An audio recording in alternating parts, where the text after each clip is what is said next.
are back and got some big news. Dun, dun, dun. The Jeep is back.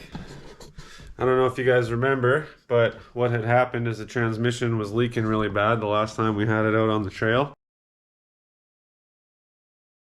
And it wasn't shifting properly. It was getting stuck in second gear. Second gear was slipping. Brought it into my local mechanics. They diagnosed the problem. Basically, the transmission, 350,000 kilometers, had left the chat. Found a junkyard transmission with only 200,000 kilometers on it.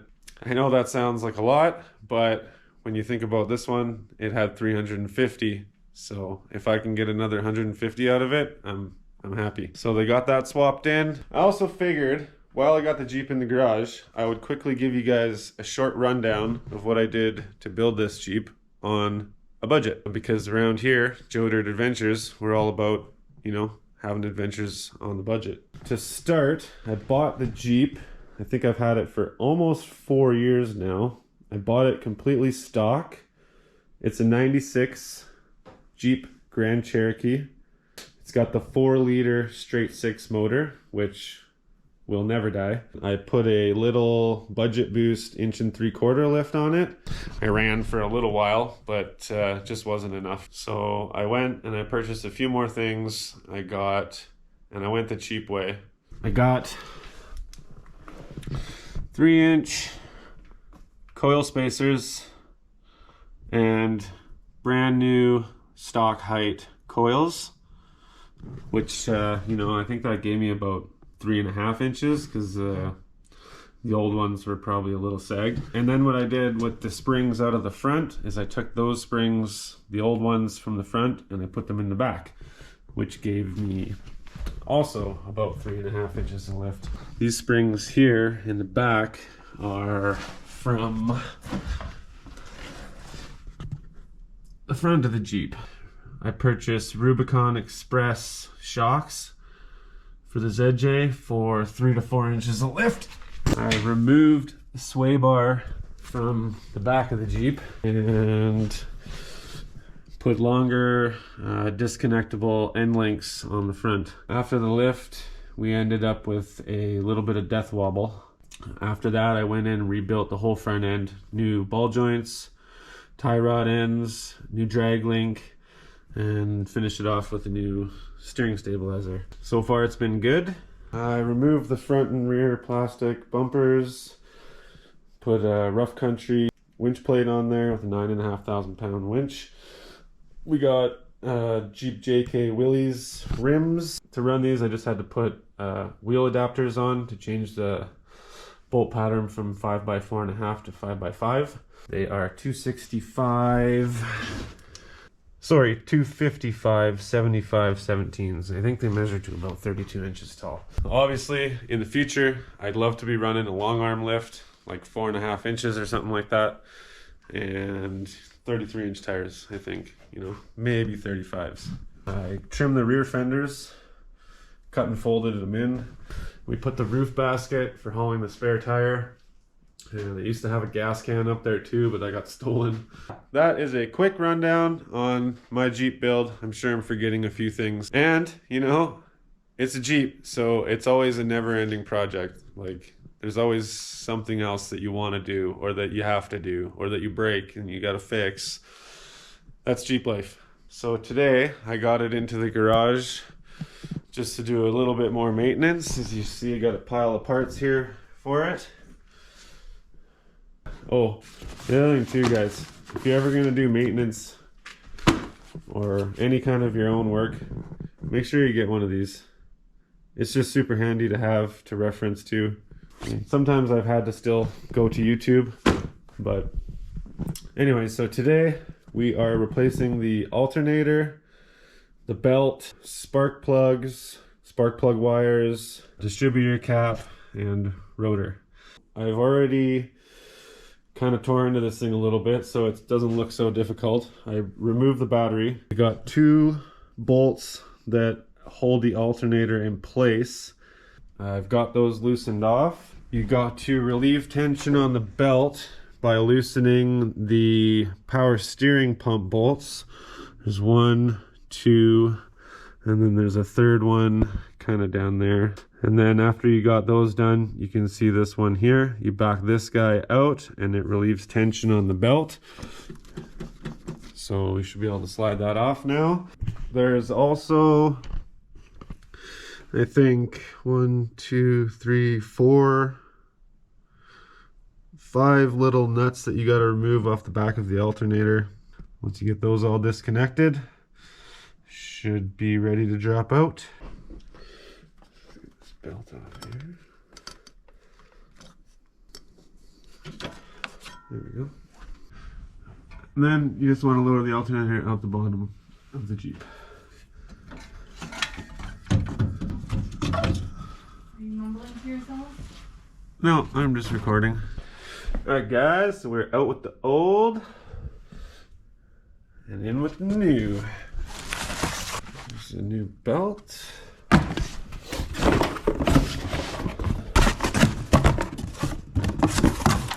Always want to make sure that you got the same part too, guys. Actually, I've already pulled this alternator out and made sure it was the same one. That brand new, nice and shiny. And let's put the new one up.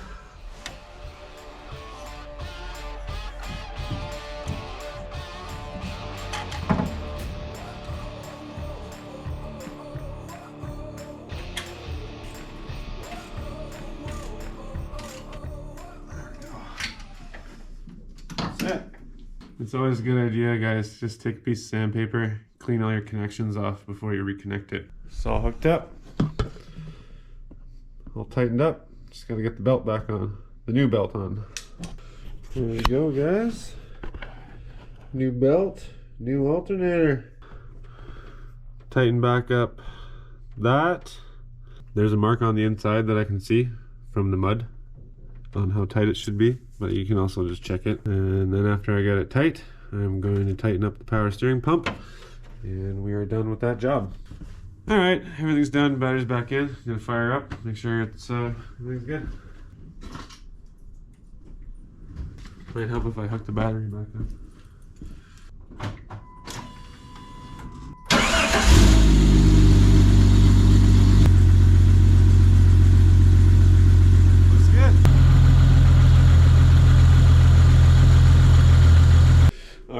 Well, that went well. Didn't run into any problems. Got the new alternator in. It's running great. Voltage is perfect. The reason I did change it is because every once in a while, if I would overload too much, like full heat, lights on, rear defroster, wipers, it kind of starts squealing a little bit. And I couldn't pinpoint if it was just the belt or the alternator, but they both look pretty old and they're both pretty inexpensive. So instead of changing one and then having to go back and change the other, just change them both. All right, time to do the plugs and wires.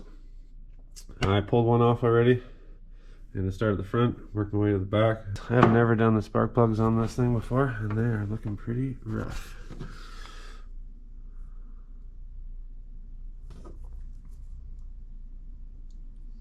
She's gonna like that. Always check your gap, even if it says they're pre-gapped. I want 0.35. 0.35, there it is. Let's check the old one. Oh my god, that's huge. No wonder it's so burned up. You want it to be a little bit of resistance. Slide it in and out. I think that's perfect.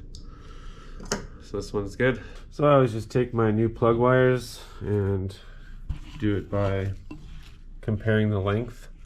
There's two here that are basically the same and they match up with that one. So that's the one we're gonna go with. All right, well that wraps up plugs and wires. Looks like they give you one extra just in case. All right, new distributor cap and rotor, done. Plug wires, done. Plugs, done. Let's fire it up. It was actually pretty easy. I didn't label anything. I just used the book. It's right here. Super easy. There's only 6.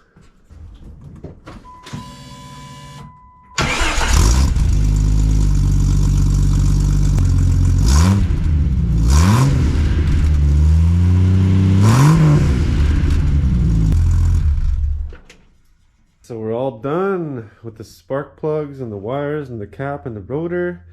New alternator, new belt. I actually have a brand new battery in there too.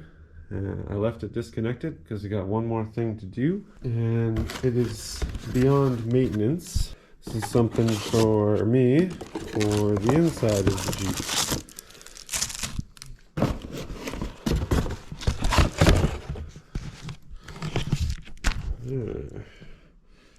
We've got ourselves a new stereo. Let me hold it the right way up for you guys. It's got a little bit of a touch screen in it too, so that should be interesting. Actually came with a backup camera as well. I don't know if I'm going to get to wiring that in or not, but we'll see. And then I also got new speakers for the doors. 2 for the front, 2 for the back. Oh, we're going to get that installed next, and then we'll be bumping some tunes in here. Hey guys, I got one speaker done. I should have showed you with the door panel off, but it's pretty simple. A few screws, pop the door panel off, cut the old speaker out, put some new connections on, plug that one in, and drill a couple new holes because they didn't line up. And we got her in. First one's done. 3 more to go.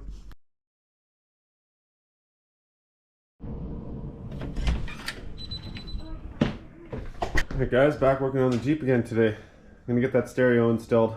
I got the old one ripped out. Just gotta trace all the wires and, you know, hook up the new harness. And I got the heater going here today because she's a little chilly out in the garage.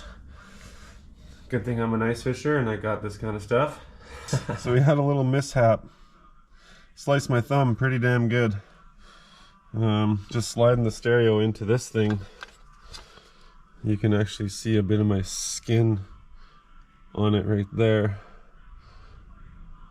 Nasty. So I had to go inside, get the wife to bandage me up. We're almost there. Everything's all wired in. I'm just mounting it right now. So, hey guys, so now I'm just getting into mounting the backup camera. I got it all wired in. Unfortunately, it's a pretty cheap kit. Unless I extend the wire right here, I can't get it to the center. So I'm gonna go with right there.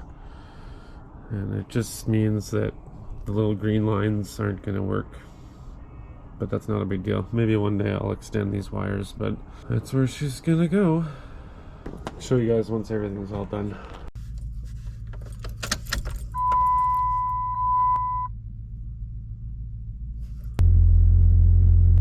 Look at that, guys. I got a backup camera now. I don't know if that'll come in handy on the trails or not. Maybe. Never know. Oh, there we go. Now you can see it.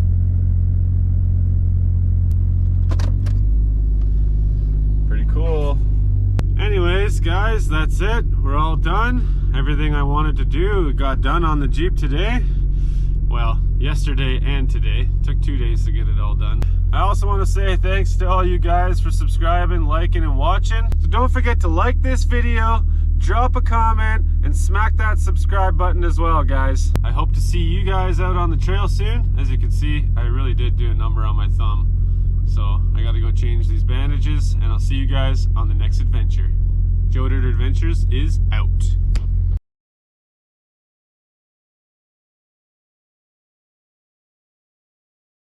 Don't forget to like, comment, and don't forget to like, drop a comment, or smack that subscribe button. So don't forget to like this video, drop a comment, and smack that subscribe.